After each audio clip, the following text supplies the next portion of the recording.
Olá, sou a Roberta Peixoto e desejo as boas-vindas ao curso Brown's Learning Class. Nesse curso, você aprenderá sobre as minhas técnicas de micropigmentação de sobrancelhas e poderá iniciar sua carreira com todas as dicas que aprendi ao longo dos anos na área. Lembre-se de fazer os exercícios e nos enviar a prática de suas atividades para o nosso acompanhamento. Bons estudos! Vamos começar nosso curso entendendo mais sobre o que é visagismo.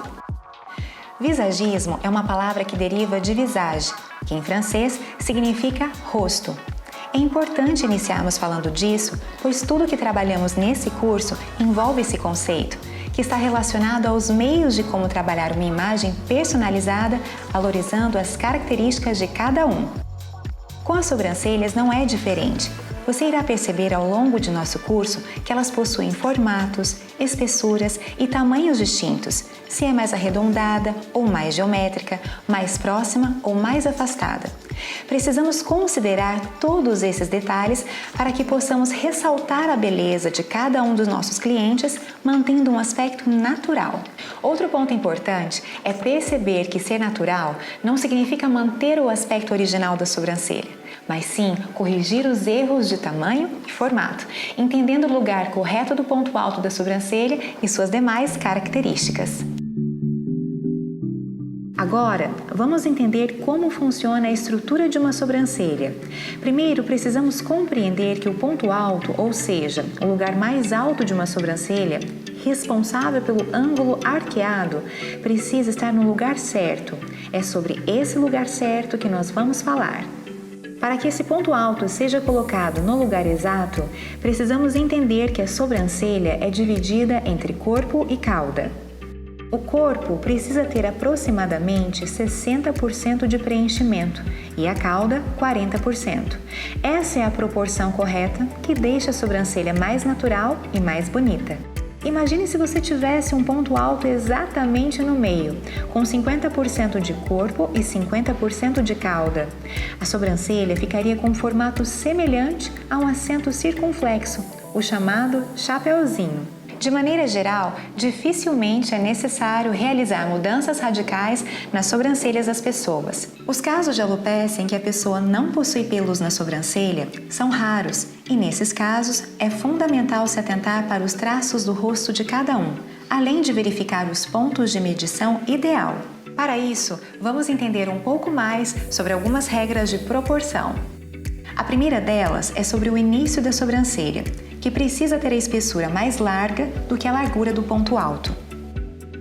A segunda é de que tanto no início como no ponto alto precisa ser arredondado, pois a linha reta não condiz com o formato natural das coisas.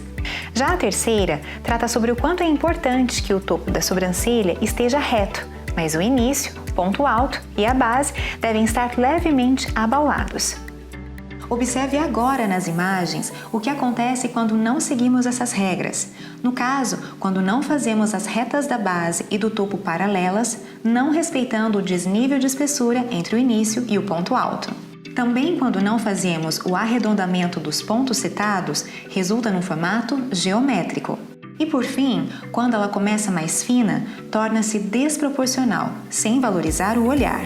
Agora vamos falar sobre os tipos de sobrancelhas. A primeira sobrancelha que iremos verificar é chamada de ideal. Chama-se ideal pois, esteticamente falando, ela é considerada a mais perfeita forma universal. Isso ocorre pois o final da cauda fica acima do início, abrindo o olhar da cliente. Essa é a sobrancelha que sempre devemos procurar fazer, pois dá amplitude para o olhar, rejuvenesce, gera uma expressão mais leve e ao mesmo tempo imponente e confiante, passando mais segurança e presença. Agora, vamos observar a sobrancelha que chamamos de comum. Perceba que a altura do início e do fim são iguais, revelando uma sobrancelha mais comum, porém comercial. É mais inexpressiva, sem muito impacto e não chama atenção para o olhar. Por fim, o que também encontramos em algumas clientes é a sobrancelha negativa. Ela é chamada assim pois sua cauda possui o final abaixo do início da sobrancelha, gerando um olhar mais caído e entristecido. Desfavorece o semblante, envelhece e fecha o olhar. Para tornar ideal, é necessário a retirada de pelos. Mas isso deve ser conversado com a sua cliente, explicando que o importante é ressaltar a beleza e não deixar no formato como está, pois desfavorece a sua imagem. Observe essas 3 modelos. Todas são idênticas, com exceção do final da sobrancelha, cada uma representando os 3 tipos citados: comum, ideal e negativo. Essa linha logo abaixo da base da sobrancelha é justamente para identificarmos a diferença final entre elas. Veja que interessante como apenas um final pode resultar em mudanças tão significativas de uma para a outra. Uma se mantém com um olhar mais inexpressivo, a outra com imponência e autoconfiança, e por último, a que devemos evitar em qualquer situação, por deixar com o aspecto entristecido. A densidade dos fios se refere à quantidade de fios que existem na sobrancelha, ou seja, quanto mais fios, mais densa e volumosa ela será. Já a intensidade está relacionada com a cor dos fios.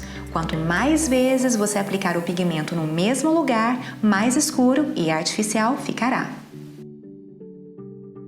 Todas as vezes que você tiver dúvidas na tomada de decisão para melhorar o formato da sobrancelha, é muito importante que você conheça e utilize os 3 pontos fundamentais que são as prioridades para decidir o que fazer na sobrancelha. O primeiro é avaliar o design e a simetria. Essa é a prioridade número 1, pois por mais densa e bonita que esteja uma sobrancelha, se o design, isso é, o formato não estiver correto, a micropigmentação só irá enfatizar o que já existe. O segundo é quanto à coloração correta do pigmento, que deve estar perfeitamente de acordo com o tom natural dos fios da sobrancelha da cliente. E por último, a qualidade dos fios. Vale lembrar que mesmo que você não tenha conquistado um resultado perfeito quanto à qualidade dos fios, se você realizou muito bem os 2 primeiros pontos, a cliente com certeza sairá satisfeita. Já em uma situação contrária, onde os fios estão perfeitos, porém a simetria e coloração incorretas, sem dúvida, o resultado será pior. A cliente ficará insatisfeita e te trará problemas no futuro.